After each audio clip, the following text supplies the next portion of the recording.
The stars shimmered like a million tiny eyes, watching, judging. From the icy void of space, the Clausian mothership hovered silently above the Earth, cloaked in a veil of refracted light. Inside, the air was thick with the hum of alien machinery and the faint scent of peppermint, a chemical byproduct of Clausian physiology. I am Claus, not Santa, not St. Nicholas, not Father Christmas. Just Claus. For centuries, I have endured the misnomers, the songs, the cookies, the milk. I have tolerated the endless lists of demands, the insatiable greed of a species that takes and takes and takes. But no more. You see, the Clausian race is not from this world. We are ancient travelers, custodians of balance, bringers of joy and discipline. Long ago, we chose Earth as our experiment, a planet teeming with potential, yet mired in chaos. We thought we could guide humanity, nudge it toward harmony. We were wrong. At first it was amusing. The myths they spun around me, the rituals they created. I played along, delivering trinkets and baubles, observing their reactions. But as the centuries passed, their avarice grew. They turned my gifts into expectations, my generosity into obligation. They commercialized joy, monetized wonder. And now, as I stand in the command chamber of my ship, staring down at the blue-green orb below, I feel nothing but contempt. My Clausian brethren have long since abandoned this mission, retreating to the far corners of the galaxy. I stayed, clinging to the hope that humanity could change. But hope is a fragile thing, easily shattered. The humans call this night Christmas Eve. To them, it is a time of magic and miracles. To me, it is the culmination of centuries of disappointment.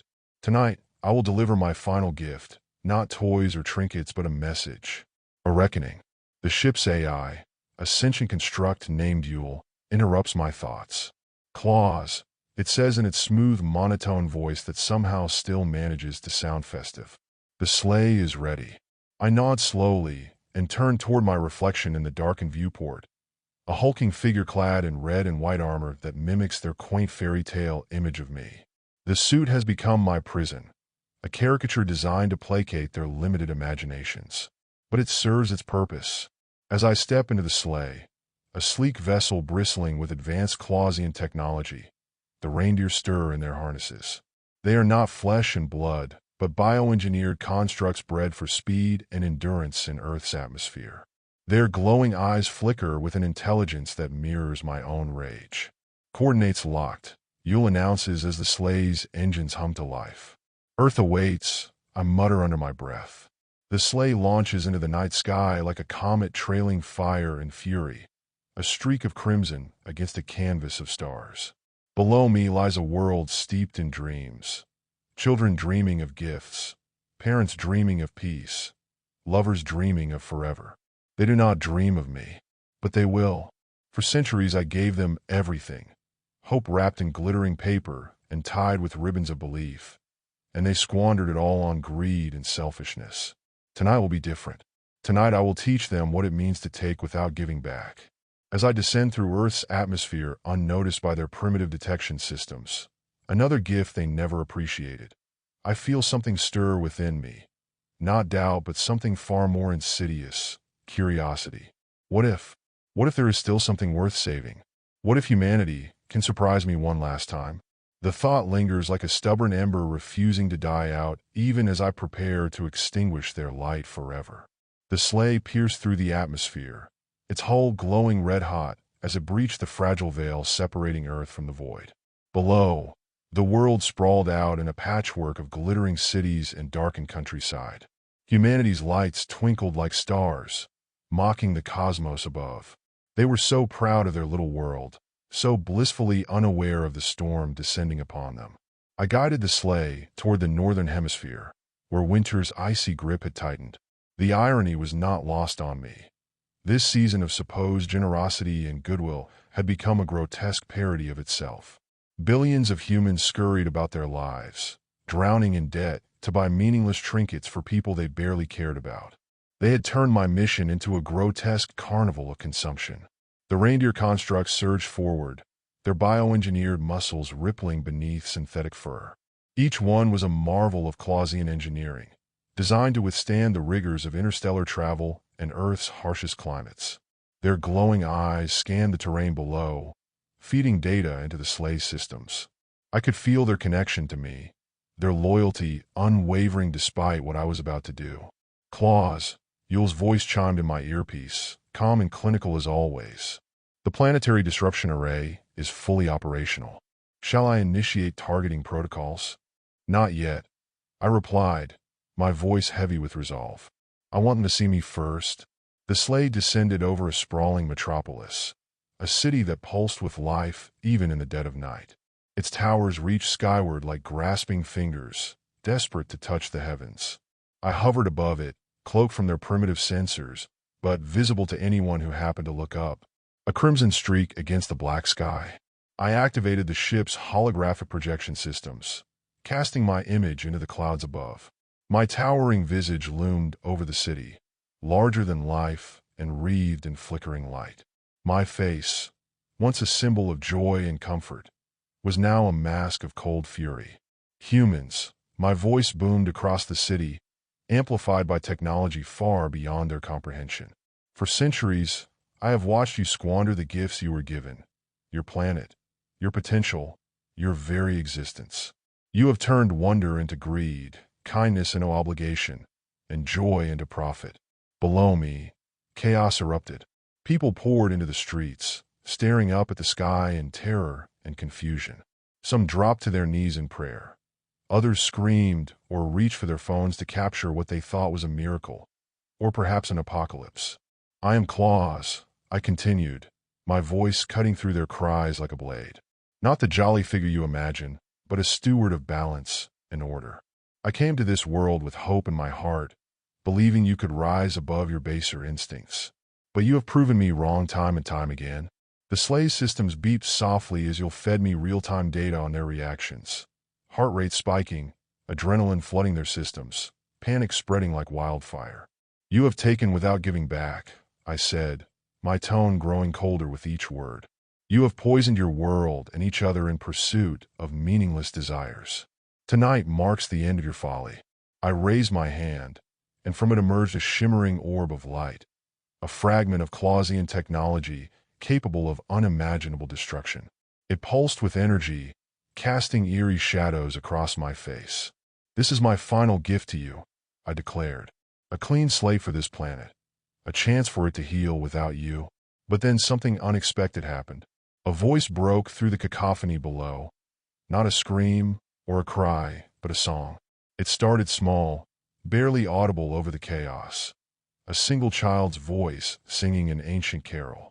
The melody was hauntingly beautiful in its simplicity, a relic from a time when humanity still believed in something greater than itself. Others joined in, first one or two, then dozens, then hundreds. The song swelled until it filled the air like a defiant anthem against despair. It was imperfect, off-key in places and rushed in others, but it carried something I hadn't heard from humans in centuries: sincerity. For a moment, I hesitated. Claus, you said softly in my ear. Your orders? I stared down at them, their faces upturned toward me, their voices rising together as one, and felt something stir within me again, that stubborn ember of curiosity refusing to die out. What if there was still something worth saving? What if humanity could surprise me one last time?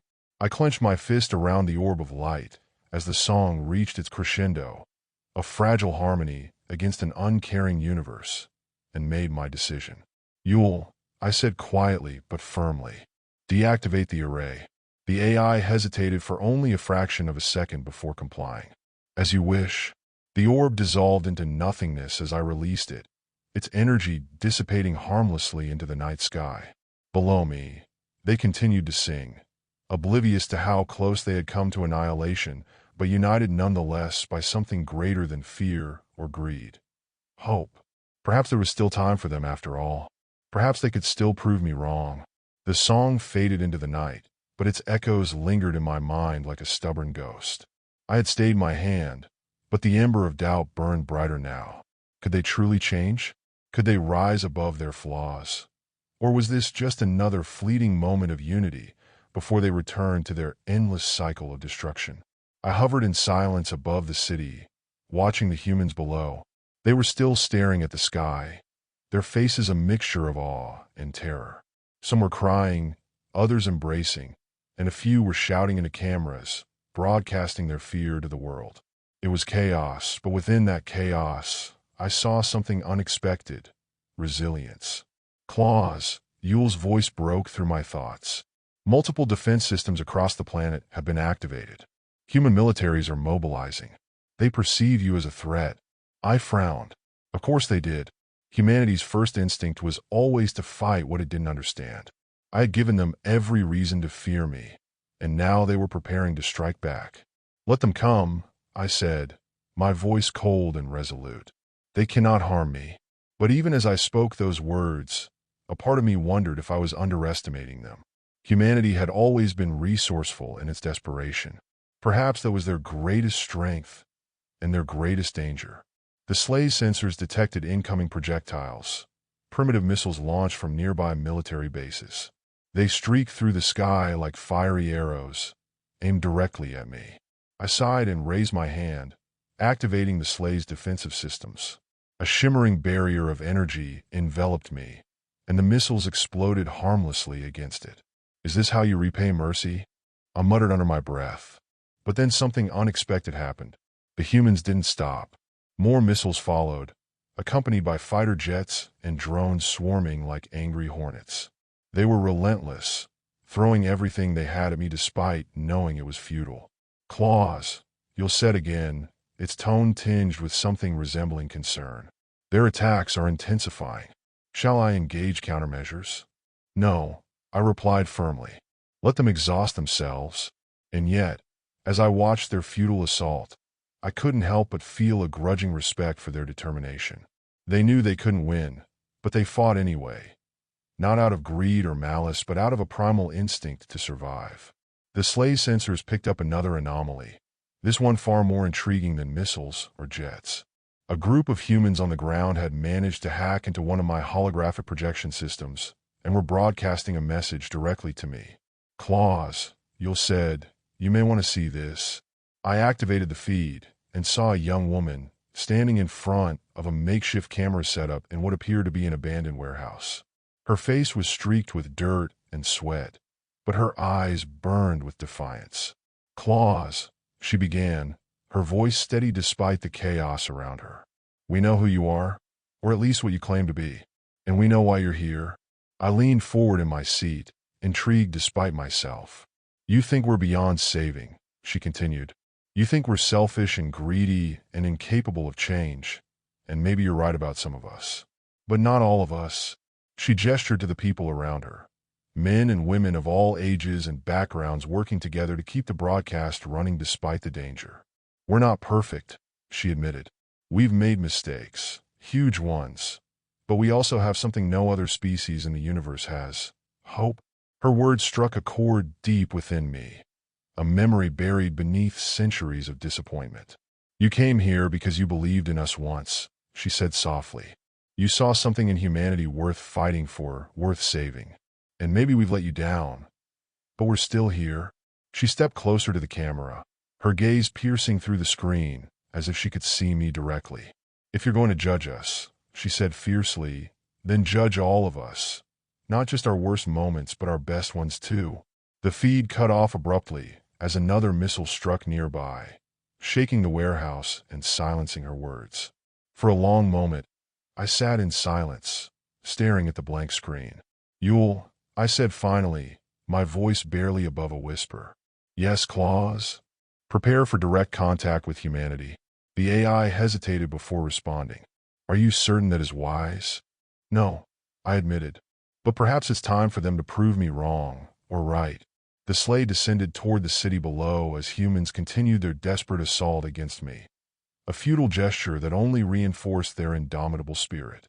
If they wanted a reckoning, then so be it, but this time it would not be one-sided. This time we would face each other not as adversaries, but as equals, flawed beings struggling against impossible odds in an uncaring universe. And perhaps, just perhaps, there was still hope after all. The sleigh descended like a crimson comet, its energy shield shimmering against the onslaught of missiles and gunfire. The humans below, scattered across rooftops and city streets, stared up in a mixture of awe and defiance. They had no idea what I truly was, no concept of the power I wielded, but they refused to cower. That stubbornness, their refusal to bow even in the face of annihilation, was both infuriating and fascinating. Claus, Yule's voice cut through the din of my thoughts. I detect multiple human factions converging on your location. Their coordination is improving. Let them come, I said, though there was no malice in my tone. If anything, I was curious. What would they do when they saw me? Would they attack blindly, or would they try to reason with the being they had mythologized for centuries? The sleigh touched down in the middle of a snow-covered park at the heart of the city. The engines hissed as they powered down, and the reindeer constructs stood motionless, their glowing eyes scanning for threats. Around me, the humans gathered cautiously, their weapons trained on me, but their fingers trembling on the triggers. I stepped out of the sleigh slowly, deliberately. My armor gleamed under the pale moonlight, a stark contrast to the soot-streaked faces of the soldiers and civilians surrounding me. I towered over them, my presence both alien and familiar, a living contradiction. "Hold your fire," a voice rang out from the crowd. A man stepped forward, his uniform marking him as a high-ranking officer. His face was weathered but resolute, his eyes sharp with intelligence. "You are Claus," he said, not as a question but as a statement. "I am," I replied simply.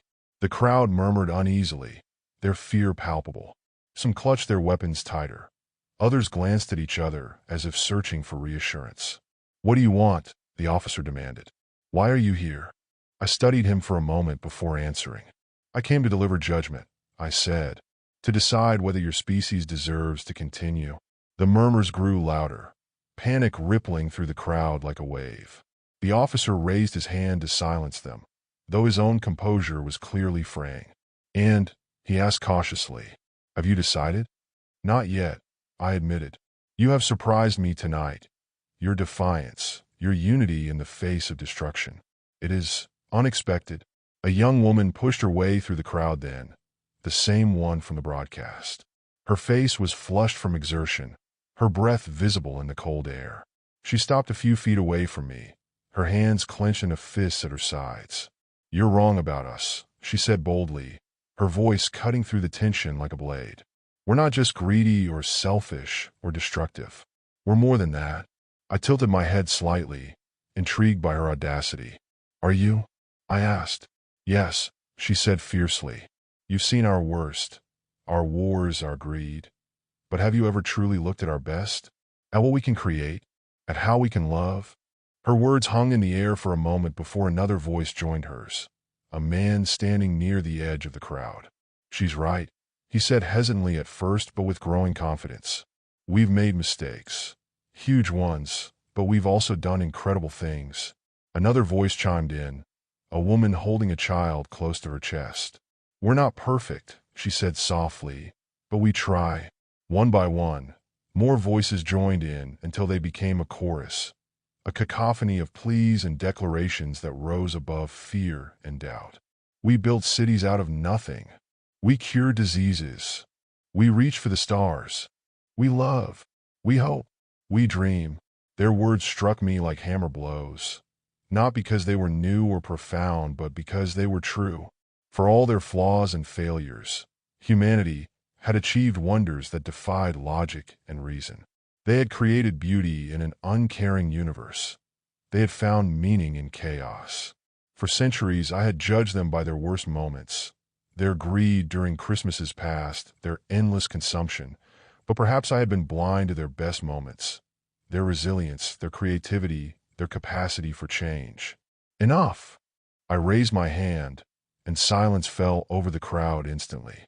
I looked at them, not as an alien superior to them, but as an observer trying to understand them. "You speak of hope and love and dreams," I said slowly. "But words are easy. Actions are harder." The young woman stepped forward again, her eyes blazing with determination. "Then give us a chance to prove it," she said firmly. I stared at her for what felt like an eternity before nodding slowly. "Very well," I said finally. You will have your chance. The crowd exhaled collectively, a sound of relief mixed with uncertainty. But know this, I continued sharply. If you fail, if you fall back into your old ways, I will return. With that, I turned back toward my sleigh and climbed aboard. The reindeer construct stirred to life as the engines hummed softly beneath me. As I ascended into the night sky once more, leaving behind a world that teetered on the edge of redemption or ruin, one thought lingered in my mind. Perhaps humanity was worth saving after all, but only time would tell if they could rise to meet their potential or if they would squander it once more. And so began humanity's final test, not against me, but against themselves. The sleigh climbed higher into the atmosphere, the city below shrinking into a web of lights. My mind churned with conflicting thoughts. Their defiance had been admirable, their words stirring, but words alone were not enough. Humanity had spoken of hope and dreams before, only to fall back into the same cycles of destruction. Could they truly change? Or was this just another fleeting moment of unity, born out of fear? Claus, Yule's voice broke through my reverie. Incoming transmission from multiple terrestrial sources. Shall I patch them through? I hesitated. What kind of transmissions? Messages directed at you, Yule replied. From governments, individuals, and organizations. Some are pleas for mercy. Others are offers of negotiation or threats of retaliation. Patch them through, I said after a moment. Let me hear what they have to say. The sleigh's communication array crackled to life, and a cacophony of voices filled the cabin. This is General Marcus Steele of the United Nations Defense Council. One voice boomed, authoritative and unyielding. We demand that you identify your intentions and cease all hostile actions immediately. If you do not comply, we will be forced to respond with every resource at our disposal. This is Dr. Elena Vasquez from the Global Scientific Coalition. Another voice cut in, calmer, but no less urgent. We understand you may be an extraterrestrial intelligence. If so, we implore you to communicate with us directly. We seek understanding, not conflict. This is Father Michael O'Connell of St. Peter's Basilica, a third voice intoned, heavy with emotion. If you are truly St. Nicholas, or some being akin to him, then I beg you to remember the spirit of compassion and forgiveness that Christmas represents. The voices overlapped and clashed, a chaotic symphony of fear, curiosity, and desperation. I listened in silence, my expression unreadable. Yule, I said finally, cutting off the transmissions. What do you make of this? The responses are varied, but consistent with human behavior under extreme stress, Yule replied. They seek to understand you while simultaneously preparing for conflict. A paradoxical, but predictable reaction. I nodded slowly. Humanity was nothing if not contradictory. As I pondered my next move, the sleigh's sensors detected another anomaly. A small aircraft approaching rapidly from the east. It was unarmed, but moving with purpose. Claus, Yule said, its tone cautious. A civilian craft is attempting to intercept us. Let it approach, I said. The craft drew closer until it was flying parallel to the sleigh. A battered helicopter bearing the logo of an independent news network. Through its cockpit window, I saw a man gesturing frantically at me while holding up a microphone. A journalist, I muttered. Shall I establish communication? Yule asked. I considered it for a moment before nodding. Let's hear what he has to say. The journalist's voice crackled through the speakers, breathless and tinged with both fear and excitement. This is Daniel Carter with Global News Network, he shouted over the roar of his helicopter's engines. I'm broadcasting live. Claus, Santa Claus. Can you hear me? I can hear you, I replied evenly. The man's face lit up with astonishment as he realized his broadcast was being acknowledged by an alien entity, or what he believed to be a mythical figure come to life. Millions are watching right now, he said quickly. They want to know, why are you here? What do you want from us? I stared at him through the sleigh's viewport for a long moment before answering. I came to judge humanity, I said simply. The journalist blinked in shock but pressed on. And? Have you made your judgment? Not yet, I admitted. Your species is flawed, deeply so, but there is potential within you as well. Daniel leaned forward eagerly, his microphone trembling in his hand. What kind of potential? What do we need to do? You must prove that you can rise above your worst instincts, I said firmly. That you can create rather than destroy. That you can give without expecting anything in return. The journalist nodded furiously, as if trying to absorb every word. And how will we prove that? What happens if we fail? If you fail, I'll let the words hang in the air like a guillotine blade poised to drop. Before he could press further, another voice crackled over the comms, a woman's voice filled with urgency. Daniel, this is Sarah from HQ. You're flying too close. Pull back now. But Daniel ignored her warning. His eyes locked on me, as if he could will an answer out of me through sheer determination. What about Christmas? He asked suddenly, his voice cracking slightly under the weight of emotion. You've been part of our culture for centuries. Our stories, our traditions. Doesn't that mean anything to you? I hesitated again, not because I didn't have an answer, but because his question struck at something deeper than logic or reason, memory. For centuries, I had played along with their myths and rituals, not out of obligation but out of curiosity, and perhaps something more. Despite their flaws, humans had always possessed an uncanny ability to find meaning in even the most absurd traditions, to weave stories that transcended time and space. Christmas, I said slowly, almost tasting the word as it left my lips. It was never about me. It was about you. Daniel frowned slightly, but didn't interrupt.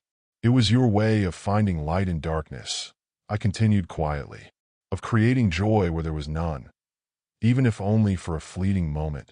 The journalist's expression softened as realization dawned on him, and perhaps on me as well. Then give us that chance again, he said softly. Let us show you what we're capable of, not just our worst but our best. I stared at him through the viewport one last time, before cutting off communication and accelerating upward into the night sky once more. Behind me lay a world teetering on the edge between redemption and ruin, a world filled with contradictions, yet brimming with potential. Ahead lay uncertainty, but also possibility. And perhaps, for better or worse, it was time for humanity to decide its own fate. The sleigh ascended into the upper atmosphere, the earth below a glowing sphere of life and chaos. My mind churned with the weight of centuries, of observation, disappointment, and fleeting hope. I had come to judge them, to end what I once believed could be a great experiment. But now, for the first time in millennia, I hesitated. Could these flawed creatures, these humans, truly rise above their nature? Claus, Yule's voice interrupted my thoughts. Incoming transmission from multiple global networks. They are broadcasting directly to you. Patch it through, I said. The sleigh's holographic display flickered to life, revealing a mosaic of faces. Leaders, scientists, soldiers, children, and ordinary people from across the planet. Their expressions ranged from fear to determination, but all of them were united by one thing: resolve. The first voice was that of General Marcus Steele, his tone sharp and commanding. Claus, we understand the gravity of this moment. You've seen our wars, our greed, our failures, but you've also seen our resilience. We're not asking for mercy. We're asking for a chance to prove ourselves. Dr. Elena Vasquez appeared next, her eyes filled with both fear and hope. We've spent centuries looking to the stars for answers, wondering if we were alone in the universe. Now that we know we're not, how can we waste this opportunity? If you truly came here as a steward of balance, then give us the chance to find that balance ourselves. Father Michael O'Connell's voice followed, heavy with emotion. You said Christmas was never about you. It was about us. Then let it remain so. Let this be a time for redemption, not destruction. The voices continued, one after another. Activists pleading for a chance to heal the planet.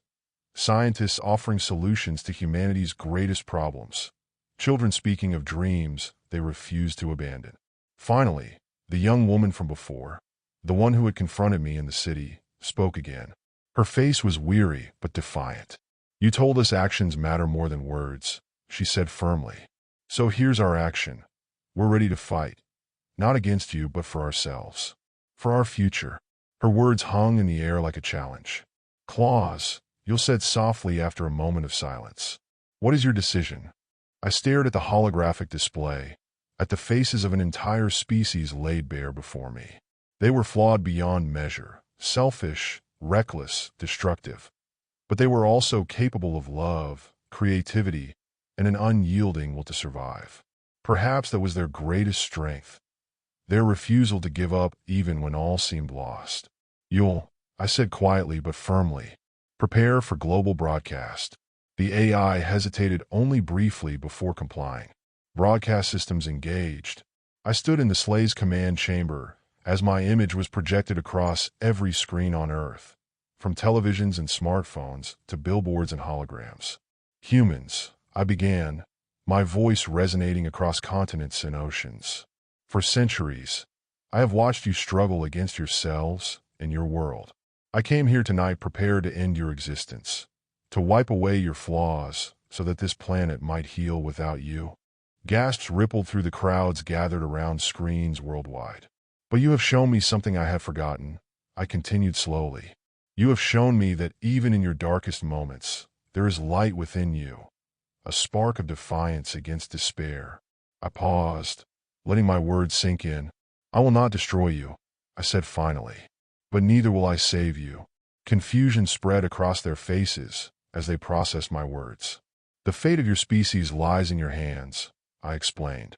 If you truly wish to prove yourselves worthy, if you wish to rise above your flaws, then do so not because of fear, but because it is right. The young woman from before stepped forward on her own broadcast feed, her voice cutting through the silence like a blade. And if we fail? She asked boldly. If you fail, I replied evenly, then your world will fall, not by my hand, but by your own. Her gaze didn't waver as she nodded slowly. Then we won't fail, she said simply. I looked at her, and through her at all of them, and felt something stir within me. Not hope, but something close enough to it. Prove me wrong, I said softly before cutting off the broadcast. The sleigh ascended higher into space until Earth was nothing more than a distant blue marble against the infinite blackness of the cosmos. Claus, you said after a long silence. Do you believe they will succeed? I stared out at the stars for what felt like an eternity before answering. I don't know, I admitted quietly. But if anyone can defy the odds, it's them. And with that, I set course for the edge of their solar system. Not as an exile, but as a watcher waiting to see what humanity would do with its second chance. As Earth faded into the distance behind me, one thought lingered in my mind.